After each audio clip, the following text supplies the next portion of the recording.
And welcome back to Jeff Koinange live at the Intercontinental Hotel. We have a special JKL tonight, a one-on-one with British High Commissioner to Kenya, Dr. Christian Turner.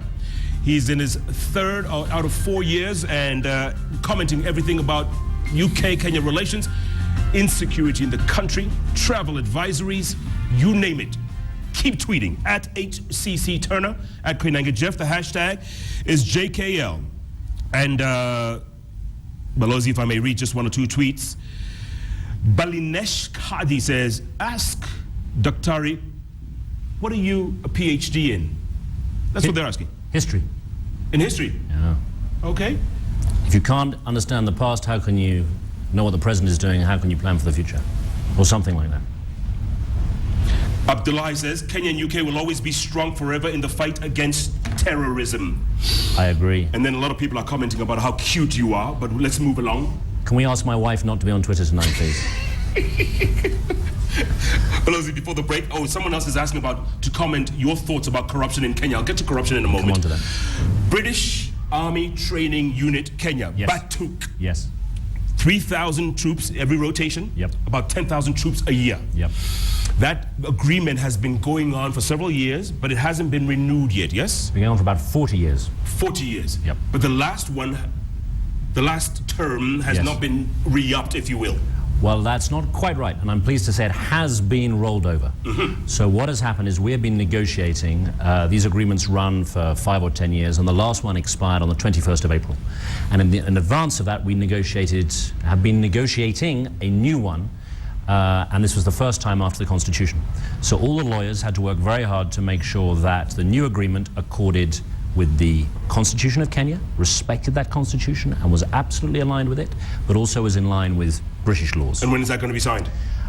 What we have done is agreed all the substance of that. There is a little bit more to do. We have some technical detail, the cleaning up of the document, and then we need to consult on it. While we are doing that, we have agreed to roll over the existing agreement for another 6 months. 6 months. So April plus 6 months will be October. April plus 6 months October, and that allows us the time. We've agreed all the substance to do the final bits, to do the proper consultation, and to make sure everyone is happy before we implement again. One of the biggest concerns among critics of this plan, treaty, whatever you want to call it, is if British soldiers behave badly in Nanyuki, what happens to them? Will they be shipped out and tried in the UK, or will it be done locally? Yeah. I'm really pleased you asked this, because there's been a lot of misunderstanding and misinterpretation of it. A bit like the travel advice issue, a whole pile of things which I just need to explain better. We have never wanted and we have never had immunity for British troops. And that is the same all over the world. If they do something bad, they must be held accountable. What we have been discussing, and this is normal in these arrangements, which a lot of countries have, the US has one with Germany, is if something is done, which jurisdiction are they tried under? You can't have double jeopardy, so they're tried in 2 systems. And we have basically agreed the detail of that to make sure that whether under UK law, under British military law, or under Kenyan law, there will be accountability, there will be transparency. We do that together, as you would expect, between 2 sharing, trusting nations, to make sure if something is done, it is properly investigated and a soldier is held accountable. That's good to know. Are they behaving right now? Because you go up often, don't you, to Nanyuki? I do go up, and it's a lot of troops, as you say. I mean, it's not as much, I think, as some people think. They're not there permanently, so it's 3 6-week stints a year on that rotation. And we are very, very strict about how they must behave, about their respect for the country they're in. This is a very different relationship. This idea that somehow we're coming here, we're behaving like it's 1950, I mean, those days are past. And if there are examples of incidents, I always want them investigated and held accountable. There is an example I can give you. Go ahead. Just after I first arrived, there was an incident of a soldier, and there was a death. I think that is one of only about 3 times in that 40-year history that has happened. Very serious incident. That soldier, I would not let leave Kenya for 9 months despite missing his child's birth, despite some trauma for himself in terms of sort of his mental state, because until the government of Kenya and the Attorney General was happy for him to be returned, I wouldn't allow him to go. He was returned, he was tried, we shared all the evidence, the ballistics, and he was held properly accountable for what he did. Is he in jail now? He was acquitted, actually, because the evidence was in that courtroom that he was found of self-defense. He was shot at and returned fire. Okay, if we were to talk about the numbers, Balozi, what kind of numbers are we talking to the economy of Nanyuki in general? So overall, we value that military relationship is worth about 8.6 billion Kenyan shillings a year to the Kenyan economy. About half of that is directly into the Laikipia economy, so it's a very significant employer, and we think that's good for Laikipia. Those soldiers do a lot of good things up there. They build schools, they mend bridges, you know, they do a lot of community work. But in a way, Jeff, it's not the money that matters most. It's about that military relationship. To go back to what we're discussing on security, that training piece is at the heart of a much broader relationship that underpins the security between our two countries. That is training for Kenyan forces in the UK. That's joint exercises we can do together. That's how our navies work together. That's equipment which I've handed over, fast boats to interdict bad people on the coast. It's that broader relationship which I think matters so much to our two countries, as well as the narrow bit of the training relationship. Yeah, can these same two, someone on Twitter was suggesting, why not move Batuk from Nanyuki to the Kenya Somalia border? Help. Well, look, I mean, one of the good things about the Batuk guys is they're training all over the north. So actually, this isn't just Laikipia, it's Samburu, sometimes it's across. And remember that a lot of the training they do is not in one place, it's on a lot of the Kenyan military land. The actual base, the sort of the heart of it where they sleep and eat, is in Nanyuki. But they're going all over that north, and I think arguably that is good for the security of that area. Yeah. Speaking of the Kenya-Somalia border, your thoughts, Balozi, about the so-called war, the 700-kilometer war, as opposed to keep those guys on that side and us on this side? Yeah, I mean, it's an interesting question about how you make a border safe. And you can look at other examples elsewhere in the world. I mean, the one I know, because I've been there, is the Texas, the wall across the south of the US with Mexico. And that is a heavily militarized, barrier, and yet still people get across because they want to. So I'm not saying we don't need some hardware, we don't need to be rigorous about that border. Of course we need to look at that. But it comes back to my point on hearts and minds. It's the ideology we've got to go after. It's winning the trust of communities. Unless you do that and have that, people will find ways to come across, whether it's a fence, a ditch, or a huge wall. They will find ways. Yeah. Speaking of communities, close to 500,000 refugees at Dadaab camp, the largest refugee camp on the planet. Talks about them. In fact, it was Deputy President who gave them 90 days, 3 months to vacate. So on this, I really feel for Kenya's position. Kenya is holding a huge burden. The burden of those 500,000. It's a burden which we in the international community do a lot to support, and I'm pleased to say the British government is, I think, the single largest bilateral donor of support to those refugees. What we have to be careful is that that support doesn't flip into this becoming an industry, if you like, where people think it's all very nice staying in those camps. And that's why the goal of returns is absolutely one that we support. You will remember that Kenya, Somalia and the UNHCR, the UN body that deals with refugees, signed a tripartite agreement last year that agreed a plan to get those refugees back to where they came from and to support that. That is something we totally support. There are more talks, I think, coming up shortly. The High Commissioner for Refugees will be visiting to, I think, enable that, have talks with His Excellency the President, and that is all action that we support. The key, if I may just finish, is it has to be in line with international law.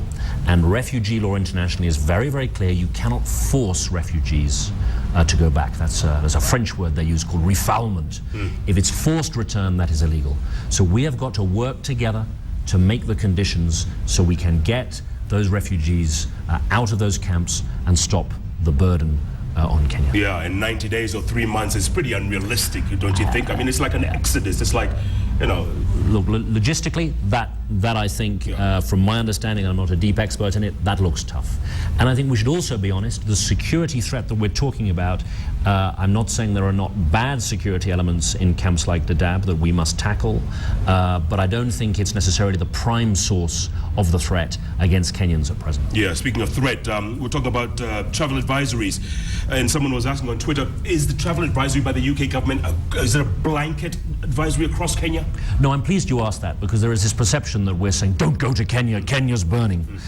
The way we do our advice is we try and be very, very specific. And actually we can update our advice on a daily basis. And sometimes people say, you've issued a new advisory. And I say, no, it's a factual update. So let me give you an example. Do you remember the Gikomba market bomb in Nairobi? I think that was last year. We immediately say something on our website for travelers that says there is an incident in Gikomba. Stay away from the area whilst we find out more about what's going on. So the more specific we can be, the more we can assure travelers of what the lie of the land is. We are absolutely not saying don't come to Kenya. The safari areas, completely safe. Nairobi, we say, fine, come there. So we're trying to be very specific, just as in parts of the UK you might say, well, it's best to avoid that area late at night, but another place it's fine, it's okay. Yeah. So we try to differentiate, and we are very clear in our advice that the vast majority of visits to Kenya, trouble-free. Which brings me to Daniel M. Mwasia's tweet. He says, I have friends from the UK who insist on visiting Kenya. What happens if they defy the ban? Because apparently there they think it's a ban. I am concerned because I'm their host. It's a great question, Daniel. The key is in the word advice. It's just that. It's advice. We don't enforce it. I can't tell an independent citizen what he or she should or shouldn't do. So the advisory against the coast that we've been talking about, that we want to work together to lift, there are plenty of Brits who'll say, oh, what does the government know? I'm going to Mombasa and Malindi, and I can't change that. Yeah. The idea that we evacuated people, we did not. It was the tour companies that removed them. So it's up to people to take their own assessment of risk. What we have an obligation to do as a government is to make clear the information we have and our best assessment. That's our responsibility to our nationals, based on security alone. Okay, switching gears, I was asking you earlier on, what's your relationship with President Uhuru Kenyatta? Because after 2013, they all thought you guys were meddling. They thought, you know, they're meddling, the Brits are meddling. The Brits are meddling. Rigging votes. Yeah. Yeah, absolutely, categorically not true. The personal thing is, I mean, in a way, it's quite a personal question. And I hope my relations with leaders right across government are good. I was with the Deputy President this morning, you may have seen. Meetings today, this week, with my good friend, Cabinet Secretary Amina, with General Nkaisri to discuss all these issues. That's how we diplomats work. You have these relationships, you build them. Your foreign minister was here not too long ago? Foreign minister was here. That's our most senior visitor for 3 years, was here. A very, very good day of talks, including an extensive time with His Excellency the President at State House. Yeah. Those things happen, that is good. I think maybe what I'm trying to say is we need to be careful about the cult of personality. I'm saying this to Jeff Koinange, so I need to be careful. I know, because I'm a fist-pumping kind of guy. It's not just about individuals. If you sit in my position, the relationship between our two countries, you know, we say it's deep and historic, but I see every day how we're like this. You know, we're intertwined. We know each other. When you talk to them up on the hill, yeah. How would you describe the scenario, the ambience? Is it frosty? Is it lukewarm? Is it tepid? I think all those adjectives are wrong. It depends on the circumstance, where we are. Are we at a big state occasion? Are we having a private discussion? I do all of those things. It depends what we're talking about. Like many close friends, we disagree. That's okay. Yeah. The people I disagree with most in my life are probably my family. That's probably true for most of us. So just because we have issues between the two countries that are difficult, we need to talk about, that doesn't mean we can't have cordial relations. Yeah. But what I'm saying is the personality thing, people sometimes think that a Belosi in my position is sort of making it up as he goes along. There is a history in this country of these high-profile ambassadors, Smith Hempston, Rannenberger, these names get thrown at me. Edward Clay, very famous British predecessor of mine.